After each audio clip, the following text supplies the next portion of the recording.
everyone. Myself, Dr. Akash Karwa, Assistant Professor of Department of Cardiology, UNMICRC Institute of Cardiology, Ahmedabad. Today we are going to discuss the utility of PET scan in cardiology. Brief introduction.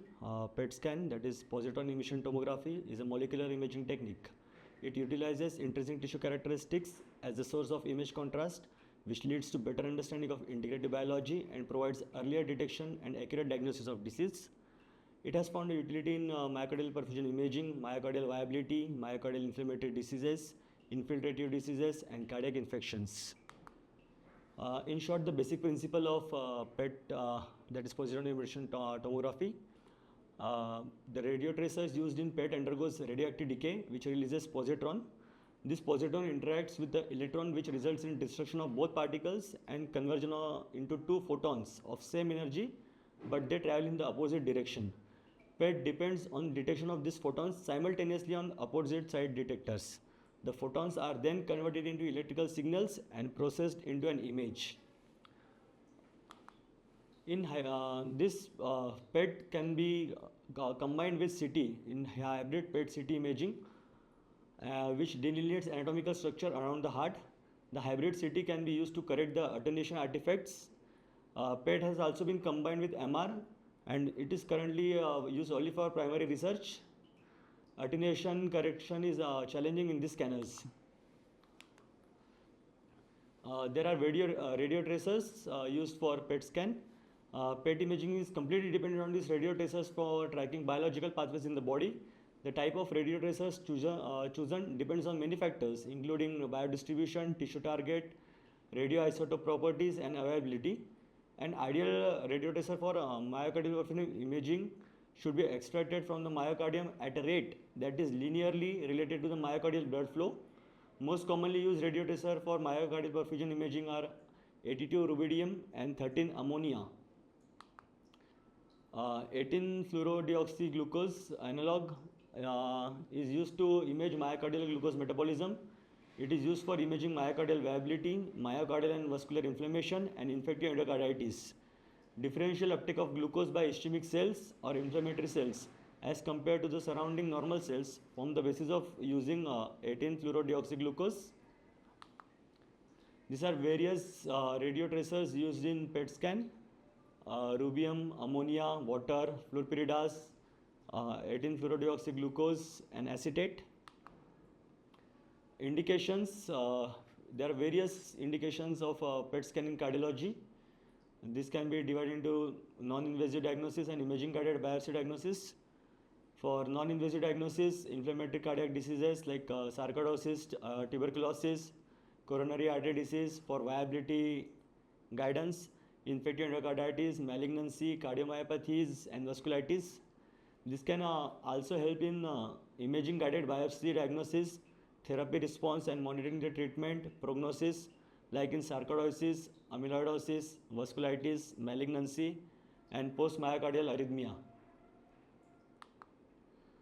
Contraindications: as such, there are no contraindications for PET scan.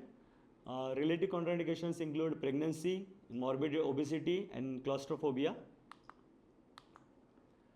So we will discuss first the inflammatory cardiac diseases and the utility of PET scan in them. Increased glucose metabolism is the hallmark of inflammation and can be visualized effectively using 18 fluorodeoxyglucose PET. It helps in diagnosis of cardiac sarcoidosis, cardiac TB, and other viral and bacterial myocarditis. It helps in diagnosing extracardiac involvement in sarcoidosis and tuberculosis. Cardiac sarcoidosis, it is the rate of cardiac involvement in sarcoidosis ranges from 20 to 75%, depending on the various studies and the area of world map. Cardiac sarcoidosis accounts for 1/4 of sarcoid-related mortality in United States and upwards of 85% of death attributed to sarcoidosis in Japanese population. The predilection of 18 fluorodeoxyglucose accumulation within inflamed tissues, in particular macrophages, is a pathophysiologic underpinning of 18 fluorodeoxyglucose PET imaging. Preparation, it is the single most important step in PET imaging, the preparation. Patients are prepared by using a high-fat, low to zero carbohydrate diet for at least 2 large meals 24 hours before the test, followed by overnight fast.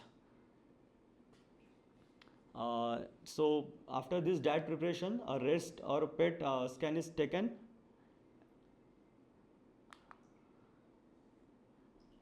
The perfusion scan is taken, and after that the fluorodeoxyglucose is injected.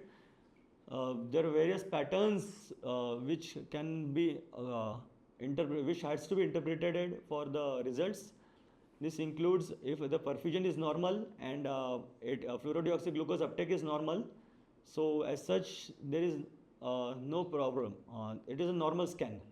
Non-specific, there can be a normal perfusion with diffuse uptake of glucose. That is non-specific findings and does not account for much of the diseases. The most important is focal myocardial inflammation. This has two patterns. In the earlier stages of disease, the uptake, the perfusion can be normal, but there will be increased focal uptake of fluorodeoxyglucose. And in later stages, like a fibrosis or scar, there will be a perfusion defect and there will be focal uptake. And in the terminal stages of the disease, like in fibrosis, there will be perfusion defect as well as no uptake. So this focal myocardial inflammation and fibrosis, this helps to define the therapy and helps in diagnosis.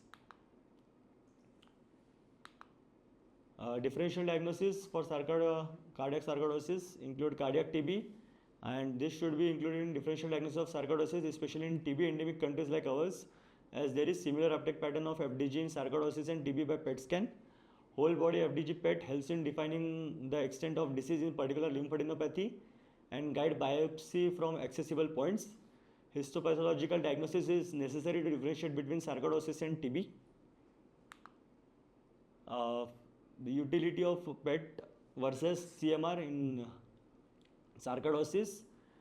In a meta-analysis, pooled sensitivity was 89% and pooled specificity was 78% to diagnose cardiac sarcoidosis. Quantitative 18-fluorodeoxy PET imaging using the standardized uptake values and volume of inflamed myocardium using an standardized uptake threshold are used for monitoring therapy efficacy and for deciding treatment continuation, tapering or change of treatment. Cardiac MRI can help in diagnosing a lesion, but the activity has to be diagnosed on the basis of PET scan. If there is focal uptake, that means there is active inflammation and will need immunosuppressive therapy. And if there is perfusion defect without any uptake, that suggests a scar or fibrosis and may require the insertion of an AICD. This provides prognostic value. The presence of myocardial perfusion defects and focally increased 18 FDG uptake in left or right ventricles are high risk markers. Thus, this image shows in qualitative and quantitative changes in FDG uptake in anterior and lateral walls in a patient with cardiac sarcoidosis, pre and post immunosuppression therapy. Just to highlight this, this helps in guiding the treatment and monitoring the response. Nowadays, gallium-68 dotted radio tracer targeted towards somatostatin receptors is an alternative to 18-FDG in imaging patients in cardiac sarcoidosis patients. This targets activated macrophages and multinucleated cells which express somatostatin receptors but does not target normal myocardial tissue which lacks such receptors. The benefit of using gallium-68 dotted is that it obviates patient preparation protocols and could limit the incidence of interpretable scans. As I previously mentioned, dietary preparation is of utmost importance in PET scan, and gallium-68 dotted scan helps to eliminate that. Advantages of PET over CMR. for cardiac sarcoidosis. In CMR, late gadolinium enhancement identifies fibrosis, less sensitive than PET for diagnosis in early stages of the disease. Early stages of the disease shows only inflammation, which can be easily identified by PET, but not with cardiac MRI. So even if CMR is positive, PET is essential to guide the potential need for anti-inflammatory therapy. So the next important utility of PET scan is myocardial perfusion imaging. This is performed with flow tracers like rubidium-82 and nitrogen-13 ammonia. Images are taken at rest as well as during pharmacological or physiological stress and then compared. Coronary stenosis of intermediate severity is associated with significant variability in the resulting maximal myocardial blood flow, which in turn affects presence and severity of regional perfusion defects. Indications: suspected stable coronary artery disease, symptomatic patients without angiographic obstructive coronary artery disease, like coronary microvascular dysfunction, in patients with prior PCI and recurrent symptoms, patients with recent MI evaluated for potential stage PCIs, patients with prior MI and ventricular arrhythmias, patient with cardiac allograft vasculopathy, and myocardial viability imaging to guide revascularization in patients with ischemic heart failure. Stress protocols: exercise stress, vasodilator stress, and dobutamine stress have been shown to have equally high diagnostic accuracy to identify obstructive epicardial coronary artery disease. Exercise stress test is not used because of short half-life of the radio tracers. So most preferred are the vasodilator stress with adenosine, dipyramidal or regadenosin. If they are not feasible or contraindicated, dopamine or atropine stress is used. Similarly, preparation is also important for myocardial perfusion imaging PET scan. This is prepared, patients are prepared with a 4 to 6 hour fasting before a stress test and asked to abstain from smoking for 6 hours prior. Caffeine intake should be withheld for 12 hours and theophylline containing medications and oral dipyramidal are withheld for 48 hours before vasodilator testing. Patients with known coronary artery disease are generally tested on their anti-ischemic therapy. Patients without known coronary artery disease are ideally tested by withholding their beta blockers and anti-anginal medications for 12 hours before testing when feasible. And patients on dialysis are typically scheduled for their test on the day after dialysis. So interpretations: if there is a defect, perfusion defect at if there is perfusion defect at stress or at rest, if there is no perfusion defect at stress or rest, that is a normal scan. If there is scar, there will be a defect at stress as well at rest. In ischemia, there will be defect during stress. There will be perfusion defect during stress, but there will be no defect during the rest scan. So that is the reversible defect.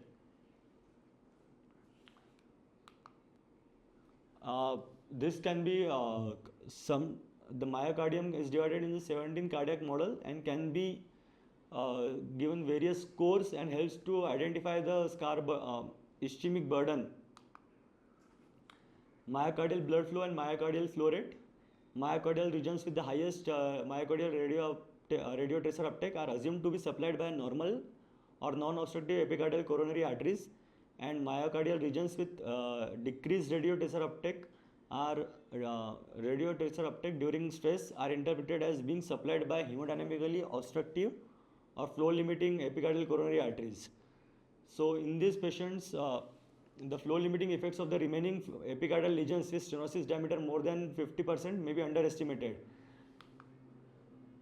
Through the fitting of the time activity curves with operational equation formulated from tracer kinetic model, estimates of myocardial blood flow in units of milliliter of blood flow per minute per gram of myocardium are obtained, and a ratio is obtained, myocardial flow ratio, that is ratio of myocardial blood flow during maximal coronary vasodilation to resting myocardial blood flow. Normal value is more than 2.5. So this is like myocardial blood flow helps. Most important is unraveling of balance reduction.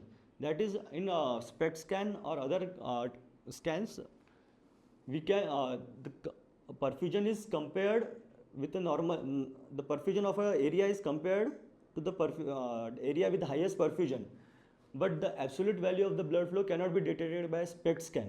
This can only be done with a PET scan, and this identification of absolute, that is myocardial blood flow and myocardial flow ratios, helps in identification and prognosis in subclinical and clinically manifest CAD, and it responds to preventive medical intervention. It helps in characterization of the extent and severity of coronary artery disease burden in multivessel disease, and thus unraveling of balanced reduction in myocardial blood flow owing to 3 vessel or main stem coronary artery disease. So this helps like a stress or rest myocardial perfusion PET. If there is normal perfusion, we can move ahead with myocardial blood flow quantification. If myocardial flow ratio is more than 2.5, that is a normal and it does not require any medical intervention. If myocardial flow ratio is between 2 to 2.5, that is a borderline and might require some medical intervention. And if myocardial flow ratio is less than 2, that is normal, and the myocardial blood flow in that particular segment is abnormal and will require preventive medical intervention even if there is normal perfusion. If there is abnormal perfusion, coronary and with coronary angiography epicardial lesions 50 to 70%, we can move ahead with myocardial blood flow quantification. If myocardial flow ratio is more than 2.5, this doesn't necessitate revascularization. If myocardial flow ratio is between 2 to 2.5, we can consider revascularization, and if myocardial flow ratio is less than 2, that suggests that revascularization should be highly considered in such patients. So just to highlight the role of PET scan in the evaluation of coronary microvascular dysfunction. This is the cardiac PET or PET CT images of a 76-year-old woman with dyslipidemia, hypertension and non-obstructive angiographic coronary artery disease who presented with atypical chest pain and dyspnea. Vasodilator, stress and rest with 13 ammonia PET images demonstrate a visually normal myocardial perfusion. The CT transmission scan showed severe coronary artery calcification. Quantitative stress myocardial perfusion, quantitative stress myocardial blood flow and myocardial flow reserve was moderately reduced in all coronary territories and globally. The abnormal quantitative findings are consistent with myocardial ischemia from non-obstructive atherosclerosis and coronary microvascular dysfunction. So such patients will require medical therapy for alleviation of their symptoms. So to compare PET scan and PET scan, SPECT is more widely available than PET scan. Attenuation correction is better with PET scan. Spatial resolution is 12 to 15 mm for a SPECT scan, while it is 4 to 7 mm with a PET scan. So the PET scan provides much better imaging quality than a SPECT scan. Protocol SPECT might require 1 or 2 day protocols depending on the purpose, while a PET scan requires less than a half hour. Radiation, the PET scan requires more than 5 millisieverts, has a radiation exposure of more than 5 millisieverts, while a PET scan has a radiation exposure of less than 5 millisieverts.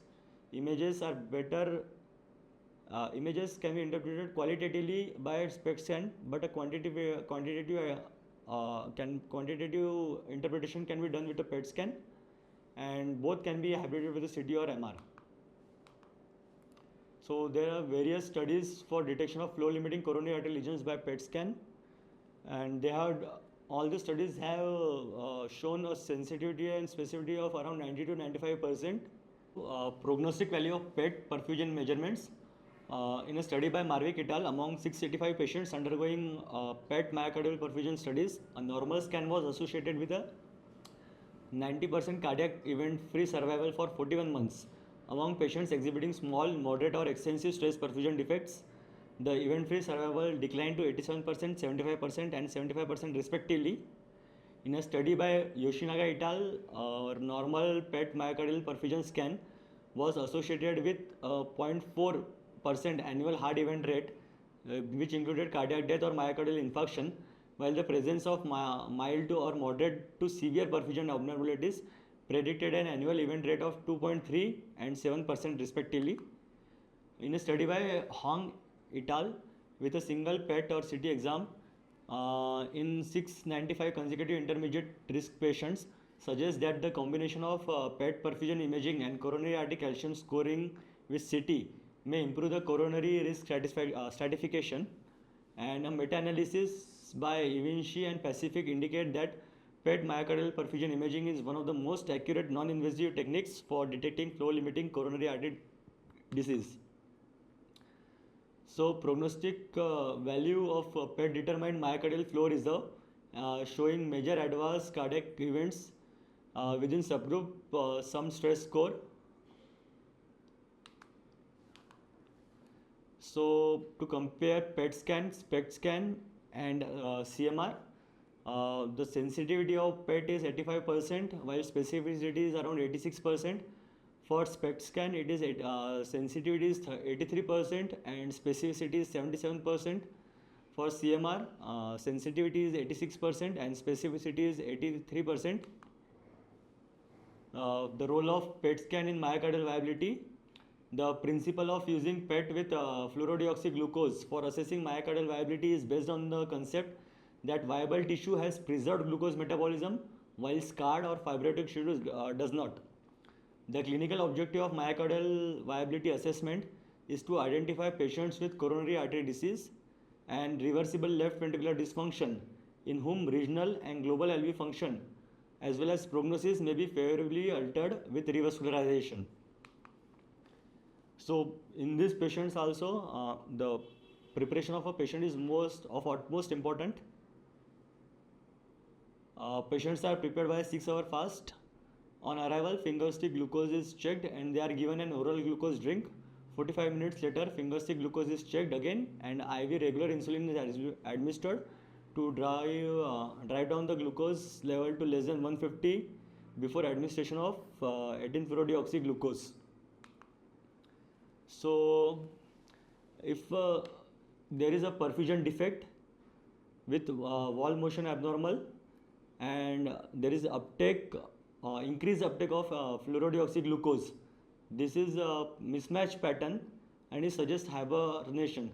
That is, there is a defect in perfusion, but as the FDG uptake is increased, that suggests there is ischemia, and such patients might have a favorable outcome with revascularization. If there is a perfusion defect with abnormal wall motion and the FDG glucose uptake is absent, that suggests a match pattern and that suggests a scar, and such patients might not benefit with revascularization. In patients with a perfusion defect and partial uptake of fluorodeoxyglucose, that is a partial mismatch patients, and these patients might be benefited with revascularization. This segmental radiotracer uptake on race perfusion polar maps can also be used to guide viability assessment. Resting counts are normalized to peak counts and expressed as percentage of peak activity. These myocardial segments with more than 60% of peak activity of perfusion tracers are considered viable. Those with peak activity less than 40% are considered non-viable, and those with 40% to 60% of peak activity are further evaluated for myocardial viability. So, just to highlight the importance of viability in a patient with ischemic cardiomyopathy, this 70-year-old male with progressive dyspnea, hypotension and severe biventricular dysfunction with elevated BNP level, coronary angiographic shows with left circumflex chronic total occlusion with severe right RCA disease and intermediate left anterior descending artery disease. The stress perfusion imaging shows large and severe perfusion defect throughout the inferoseptal and inferior and infralateral walls with moderate reversibility. The 18 FDG images demonstrate normal glucose uptake in all hypoperfuse LV segments. So quantitative PETs confirmed severely reduced blood flow in L6 and RCA territories consistent with severe perfusion defects. MFR was also moderately reduced in LAD territory. These findings are consistent with extensive areas of mixed stress induced ischemia and hibernating myocardium throughout LCX and RCA territories, and a flow-limiting stenosis in the LAD territory. Thus, this patient underwent a successful 3-vessel coronary bypass graft and was improved. The extent of mismatch pattern, that is perfusion defect with increased FDG uptake pattern, that is the mismatch pattern. The more the extent of mismatch, the correlates with improvement in LV function after revascularization, the magnitude of improvement in heart failure symptoms, and survival after revascularization. The PETs for myocardial viability, the advantages: it is a gold standard, highly sensitive to pick up small areas of viability, powerful tool to predict outcome after revascularization. Disadvantages: availability is very much restricted, high cost, two tracers are to be used in tandem, and radiation. The utility of PET scan for ventricular arrhythmias: myocardial infarction and ischemia can lead to symptomatic denervation in both in the infarct and peri-infarct zone. Viable but denervated myocardial regions show supersensitive shortening of effective refractory period in response to infusion of norepinephrine and are more vulnerable to ventricular arrhythmias. This suggests that direct imaging of cardiac sympathetic innervation may have an important clinical role in risk stratification of patients after MI. The PARAPET study tested the hypothesis that extent of inhomogeneity in myocardial sympathetic innervation and hibernating myocardium increase the risk of arrhythmic death independent of LV function in patients with ischemic cardiomyopathy. The extent of PET-defined sympathetic denervation was significantly associated with risk of sudden cardiac arrest. It is still uncertain if such evidence is sufficient to guide selection of heart failure patients for primary prevention of ICD implantation. The PET scan can also provide guidance for ablation. In conjunction with perfusion imaging, 18-FDG PET can differentiate between a scar, that is matched perfusion and metabolism defect, and a hibernating but viable myocardium, that is mismatched perfusion defect with more preserved metabolism. When 50% metabolic activity on PETs was used as threshold to define a scar, PET images had a sensitivity of 89% and a specificity of 93% to predict voltage-defined myocardial scar. PET-defined scar has been shown to help identify successful sites of ablation. In a study of ischemic cardiomyopathy patients undergoing ablation for drug-refractory VT, of 6 patients with successful pace-matched defined ablation sites, 3 were within hibernating myocardium. This data suggests that the heterogeneity of myocardial health seen within areas of hibernating tissues could play a role in initiation and maintenance of ventricular tachycardias. It indicates that PET-defined hibernating tissues may help localize potentially successful areas for ablation. These are various studies for evaluating the role of PET scan and its utility in ablation. For cardiac amyloidosis, results from this cardiac amyloidosis results from 2 protein precursors, AL and ATTR amyloidosis. FDG PET is mainly applied for AL cardiac amyloidosis and may be supportive of usual diagnostic tests in differentiating between systemic amyloidosis and localized amyloidosis. 2 more specific PET radio tracers are now being used, 11C PIB and 18F fluor beta PIR and 18F fluor beta Ben. Now AL demonstrates higher retention of this specific PET compounds as compared with ATTR cardiac amyloidosis. The utility of PET scan in infective endocarditis, 18F FDG PET to identify complications of endocarditis, prosthetic valve or device infection and systemic embolization.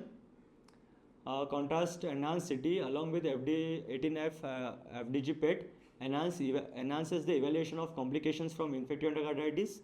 18-FDG PET is also a useful method to image response to therapy in patients whom removal of the infected prosthetic material is not feasible. Dedicated cardiac imaging followed by whole body imaging to delineate possible sites of septic embolization. Non-specific FDG uptake can be seen after surgery. The presence of focal and intense radiotracer uptake is consistent with infection. So in these patients also, preparation is of utmost important. This a small case of a 54-year-old male with history of bioprosthetic aortic wall and aortic root replacement, who presented with multiple episodes of transient vision loss and bacteremia with Cardiobacterium valvarum. The first two images, A and B, showing FDG PET and fused PET CT of focal FDG uptake in the aortic wall annulus.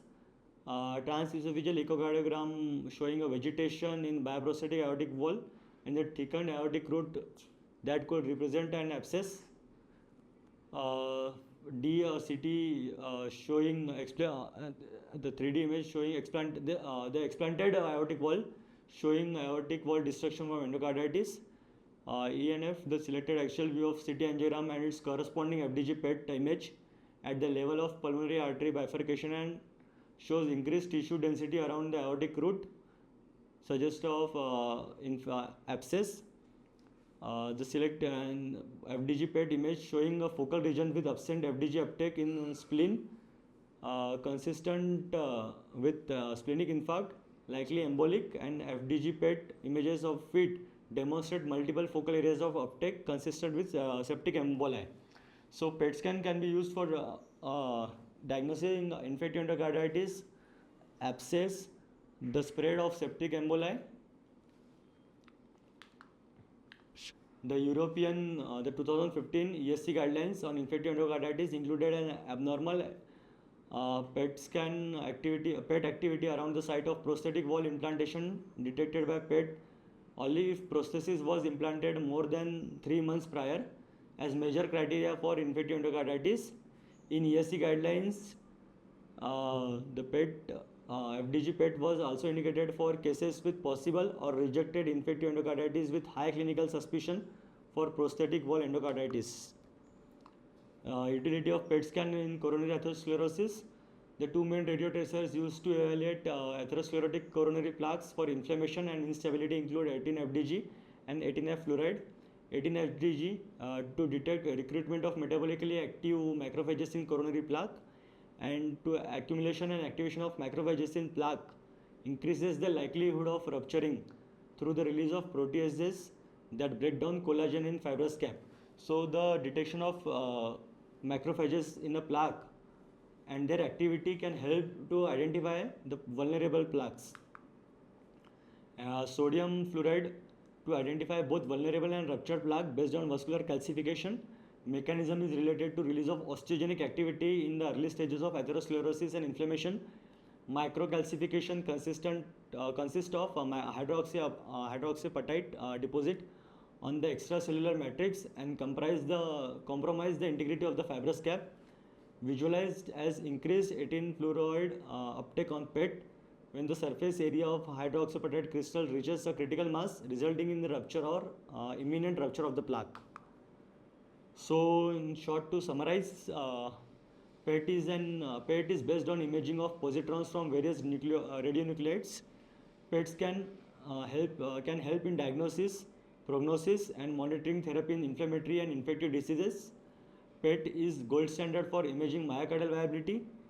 PET scan can help in guiding line of treatment in coronary artery disease. And now novel radiotracers can help to better understand the pathophysiology of various diseases and help to develop newer therapies. So with this, thank you.